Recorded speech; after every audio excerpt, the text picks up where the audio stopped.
সাল্লাল্লাহু আলাইহি ওয়াসাল্লাম যখন নামাজ পড়তেন, নামাজ পড়তে পড়তে নবীজি সাল্লাল্লাহু আলাইহি ওয়াসাল্লামের পা মুবারক ফুলে যেত। এত পরিমাণ নবীজি সিজদা করতেন, এতক্ষণ সময় সিজদা করতেন। অন্য হাদিসে এসেছে হযরতে আয়েশা সিদ্দিকা রাদিয়াল্লাহু তাআলা আনহা যখন দেখলেন এত দীর্ঘ সিজদা, তিনি কি করলেন? বৃদ্ধা আঙ্গুলকে নাড়া দিলেন।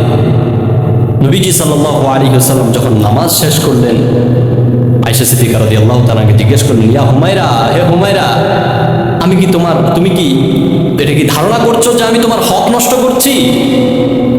তিনি বললেন, ইয়া রাসূলুল্লাহ, আসলে আমি এটা ভাবিনি। আমি ভেবেছি আপনি এত লম্বা সিজদা করেছেন, না জানি আপনি দুনিয়া থেকে বিদায় নিয়েছেন। আপনি এত পরিমাণে এত লম্বা সিজদা করেছেন। নবীজি এত লম্বা সিজদা করেছেন। সিজদার মধ্যে নবীজি সাল্লাল্লাহু আলাইহি ওয়াসাল্লাম ওই আয়াতকে বারবার পড়তেছিলেন, ইন তুআযিবুহুম ফাইন্নাহুম ইবাদুক ওয়া ইন তাগফির লাহুম ফাইন্নাকা আনতাল আজিজুল হাকীম। এই আয়াতটি যখন বারবার পড়তেছিলেন, নবীজি সাল্লাল্লাহু আলাইহি ওয়াসাল্লামের কাছে হযরতে জিবরিল আলাইহিস সালাতু ওয়াস সালামকে সাথে সাথে পাঠিয়ে দিলেন। এই আয়াতটির অর্থ হলো, পূর্বের যুগের যতগুলো নবী ছিল, আল্লাহ তাআলা প্রত্যেকটা নবীকে একটা মুস্তাজাবুদ দাওয়া দিয়েছিলেন, একটা পাওয়ার দিয়েছিলেন, যেই পাওয়ারটা, যেই দোয়াটা করার সাথে সাথে আল্লাহ কবুল করত। হযরতে মূসা আলাইহিস সালাতু ওয়াস সালামের সম্প্রদায় ছিল বনি ইসরাইল। বনি ইসরাইলের এক দলকে শুধুমাত্র তাদের গুনাহ, একটা গুনাহের কারণে আল্লাহ তাদেরকে বানর বানিয়ে দিয়েছেন। হযরতে লূত আলাইহিস সালাতু ওয়াস সালামের সম্প্রদায়কে শুধুমাত্র একটা গুনাহের কারণে তাদেরকেও আল্লাহ ধ্বংস করে দিয়েছেন। হযরতে আদ ও সামুদ, ওই সমস্ত নবীদের সম্প্রদায়কেও আল্লাহ ধ্বংস করে দিয়েছেন।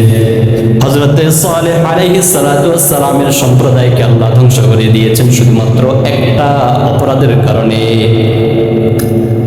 তেমনি ভাবে হযরতে নূহ আলাইহিস সালাতু ওয়াস সালামের সম্প্রদায়কে আল্লাহ তাআলা কি করেছেন?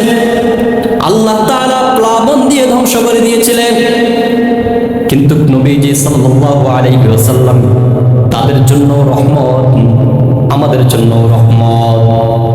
কি কারণে? যখন নবীজি সিজদার মধ্যে ছিলেন আর এই আয়াতটা বারবার পড়ছিলেন, ওগো আল্লাহ, আপনি তো কেবল তাদের বান্দা, তাদেরকে আপনি সৃষ্টি করেছেন।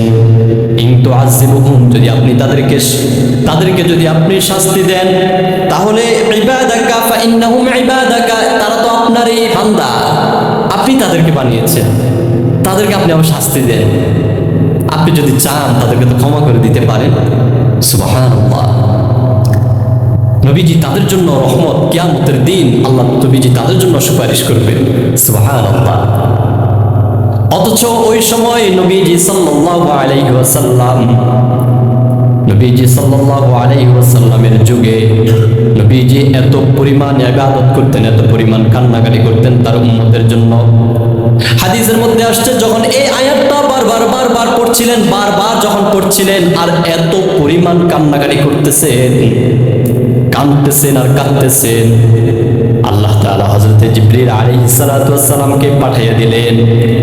জিবরিল আলাইহিস সালাতু ওয়াস সালাম এসে বললেন, ওগো রাসূল, আপনার কি হয়েছে? আপনি এত কান্না করেন কেন? হাদিসের মধ্যে এসেছে, নবীজি কি কারণে কান্না করতেছেন এটা তো রব ভালো করেই জানে। তবুও সান্ত্বনার জন্য হযরতে জিবরিল আলাইহিস সালাতু ওয়াস সালামকে পাঠালেন। হযরতে জিবরিল আলাইহিস সালাতু ওয়াস সালাম বারবার জিজ্ঞেস করলেন, ওগো রাসূল, আপনি কি জন্য কান্না করতেছেন? আমাকে বলেন। আল্লাহ রাব্বুল আলামিন আমাকে আপনার কান্নার কারণ সম্পর্কে জানার জন্য আমাকে পাঠিয়েছে।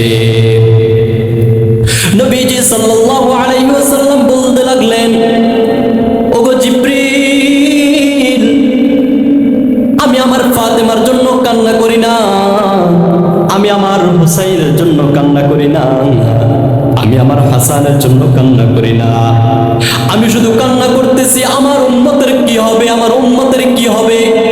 কিয়ামতের দিন যখন তাদেরকে টেনে হিচড়ে যখন জাহান্নামে নিয়ে যাওয়া হবে, আমি তো রহমাতুল লিল আলামিন ছিলাম, তখন আমার উম্মতের কি হবে? আমি আমার উম্মতের জন্য কান্না করতেছি, আল্লাহকে গিয়ে বলেও আমার উম্মতের কি হবে? হযরতে জিবরিল আলাইহিস সালাতু ওয়াস সালাম সাথে সাথে আল্লাহর কাছে গেলেন, আল্লাহকে বললেন, ও আল্লাহ, মুহাম্মদ সাল্লাল্লাহু আলাইহি ওয়াসাল্লাম তার উম্মতের কথা ভেবে কান্না করতেছেন যে জাহান্নাম কত কঠিন, যেই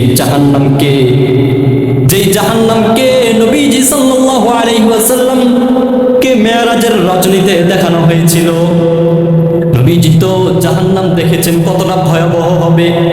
নবীজি জানতেন আমার উম্মত জাহান্নাম সহ্য করতে পারবে না, জাহান্নাম এত ভয়াবহ হবে, এত ভয়াবহ হবে, আমার উম্মত জাহান্নাম সহ্য করতে পারবে না। কাজে আমার উম্মতের কি হবে, আমার উম্মতের কি হবে? এইভাবে কান্না করতেছিলেন।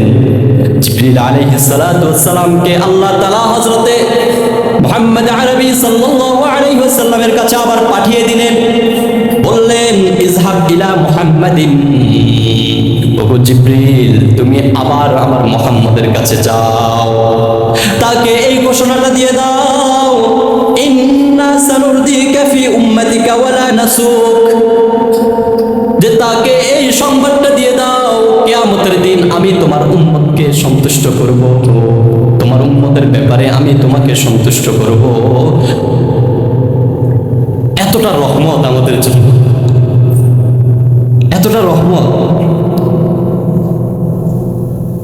যেই সমস্ত নবীদেরকে আল্লাহ রাব্বুল আলামিন সেই সুযোগটা দিয়েছিলেন, ও নবী আপনার কি চাওয়া পাওয়া মৃত্যুর আগে বলেন, আমাকে বলেন, আমি সেটা কবুল করে নেই।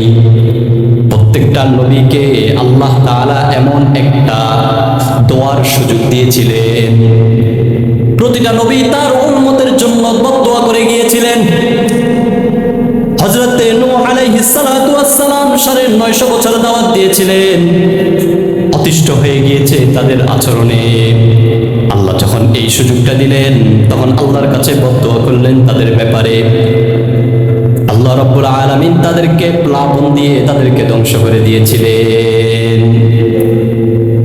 কিন্তু এই সুযোগটা যখন আমাদের সকলের প্রিয় নবী হযরতে মুহাম্মদ সাল্লাল্লাহু আলাইহি ওয়াসাল্লামের কাছে দেয়া হলো, নবীজি বলেন, ওয়া ইন্নী ইখতাবাতু দাওয়াতি শাফাআতান লি উম্মতি ইয়াউমাল কিয়ামাহ, আমি আমার এই সুযোগটা কিয়ামতের দিন আমার উম্মতের সুপারিশের জন্য রেখে দিয়েছি।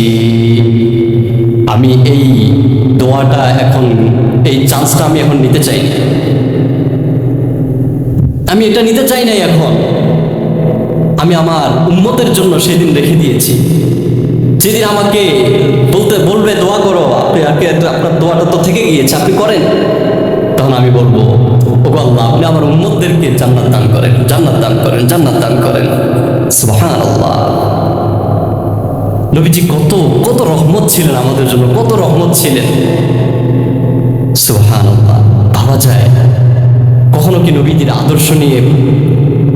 আদর্শটা নিয়ে ভাবি যে আমার নবী এত রহমত আমাদের জন্য, এত অপরাধ করতেছি, সেদিন এই অপরাধী ব্যক্তিকেও নবীজি সুপারিশ করবেন। হাদিসের মধ্যে এসেছে, যে ব্যক্তি শুধু শিরিকের মতো কোনো গুনাহ করেনি, আল্লাহ তাআলা কিয়ামতের দিন তাকে জান্নাত দান করবেন, তার শাস্তি ভোগ করার পর তাকে জান্নাত দান করবেন। আর যে ব্যক্তি শিরিক করেছে, গুনাহ করেছে, তাকে ছাড়া সে আজীবন জাহান্নামের মধ্যে থাকবে।